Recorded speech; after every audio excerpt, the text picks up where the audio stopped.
Play it some on! We let our computers do everything for us, but we might have forgotten to install antivirus.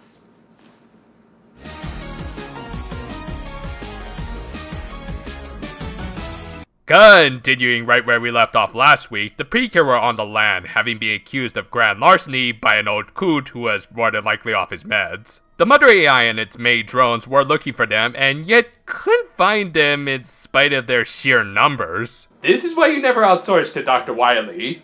I mean, yeah, in a minute they'll fail for a specific reason, and yet shouldn't they be able to spot them here? Elsewhere, Tenjo was still on the planet because we certainly haven't gotten enough of her just yet. Thankfully, the worst antagonist was balanced out by at least one of the more developed villains in this show. In spite of not sharing the same workplace anymore, Iwan managed to convince Tenjo to help in her vendetta against Uni in exchange for helping to attain the pens. Speak of whom, the ex-thief was trying to lead her team away from the surveillance cameras. They finally started to track the Precure down, but thankfully they had someone in the very inside. Yup, Lala's AI had somehow managed to avoid merging with the Mother AI and had consciously decided to go against its directive. Which honestly, I'm a little iffy on.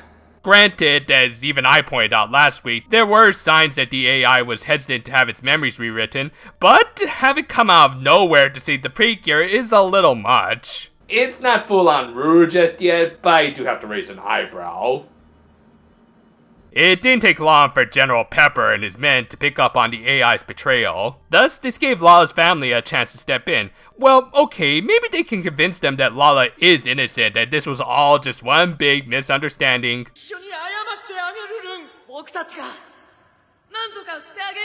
Family of the year, folks.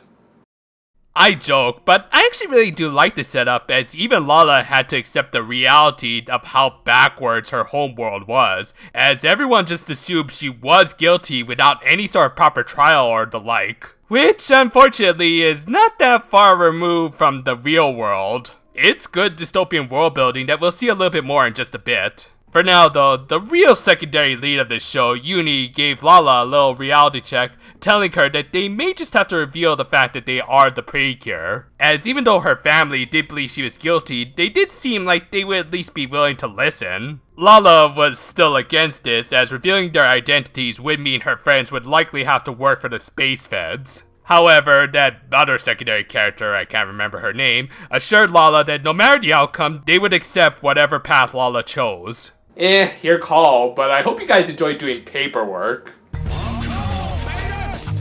On that note, with the cameras down, the fuzz were deployed to look for them and were approaching. Lala,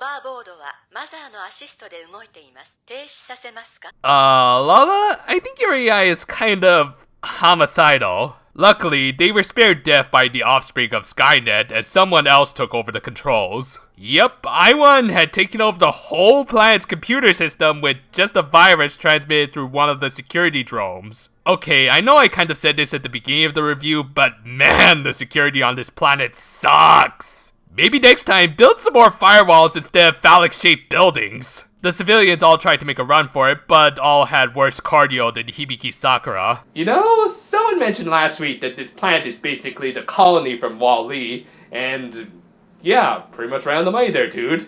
I mean, I don't know why everyone here isn't either malnourished or obese, but hey, anime, you really can't have ugly-looking people in it, now can you? Thankfully, someone from their race participated in PE as well as all sorts of other school activities that proved far more useful than just sitting around and being educated by a computer. Again, good usage of the dystopian setting by punching holes in its foundation. Just a pity that there's not gonna be much more of it in this episode as the villains arrived. Did the giant eye virus not give it away? Also, Cuckoo finally realized the red dominatrix he saw in the security footage was in fact the real culprit. Well, duh. Iwan captured the Precure through the usage of Why does this franchise tempt me with so much low-hanging fruit?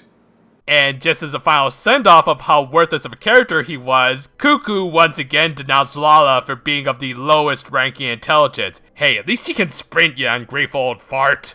I-1 was about to have her vengeance on her old servant, but was interrupted by a low-flying spaceship. Yep, once again, Lala's AI saved the day. However, I-1 still had the mother AI on her side and thus the ability to overwrite the rogue AI. With her ship and AI being overtaken, we got a really sad scene as Lala reminisced about the many happy times they spent together. I'm sorry, I just find this kind of schmaltzy stuff funnier than anything else. I mean, this character has had all of maybe one spotlight episode, and even there, she wasn't that much of a focus. Just the fact that they have to use scenes inside the ship, but not necessarily interacting with the AI to fill up time, really hammers home how little of an actual character she's had throughout this series.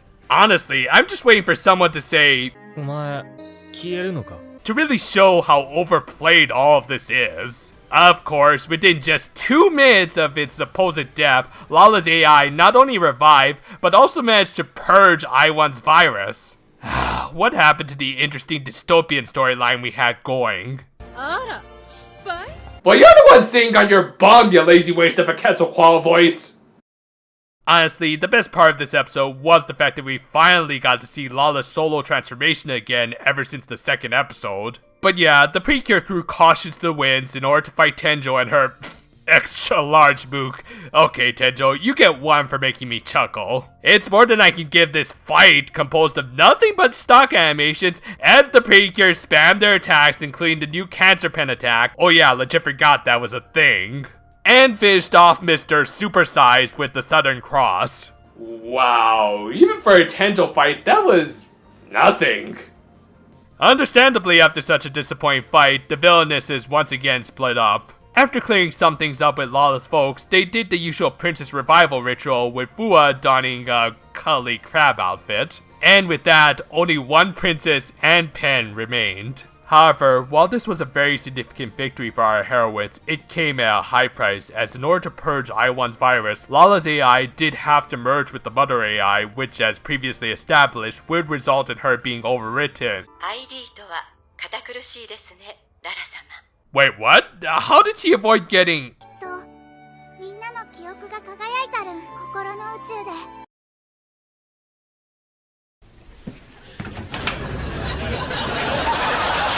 So, after that little ass pull, the Precure exchanged farewells with Lala's family, and they quickly made their exit from the planet before the Hoshizora feds could find them. Thus, the episode ended with them warping back to Earth, but General Pepper falling close behind. Even ignoring that awful fight, this week's episode was a pretty weak follow-up to last week's great one, as pretty much everything having to do with Lala's AI derailed all the good momentum they had built up. Which is a shame, because I was getting really invested in the dystopian storyline they had going, and am hoping with the Hoshizora Galaxy now aware of the Precure that it will continue. It's stuff like this that makes for a good cautionary tale about our own detachment from the real world through the oversaturation of technology in our everyday lives. Though that message does kind of get drowned out when that same tech acts as a Deus Ex Machina for much of this episode. Seriously, Lala's AI was just OP throughout this episode, even though again, she hasn't had that much presence throughout the series. While she hasn't gone through a drastic personality change like Ruru, her role here just doesn't really match up with the rest of the series. The laughable flashback to all of the good moments certainly didn't help this episode's big dramatic moment. Maybe if she had gotten more slice of life episodes like 7 to build up her connection with Lala, this might have worked. As is though, while I get that Murayama wants to give everyone character arcs, this one just didn't pan out. Also, while I joked about it this week, Hikaru's position as leader of this team has dropped significantly. It almost seemed like she was going to get more to do this week, having been the first one to notice AI's hesitation to merge with the mother, but nope, she just gave one little speech to Lala and that was it. Riveting.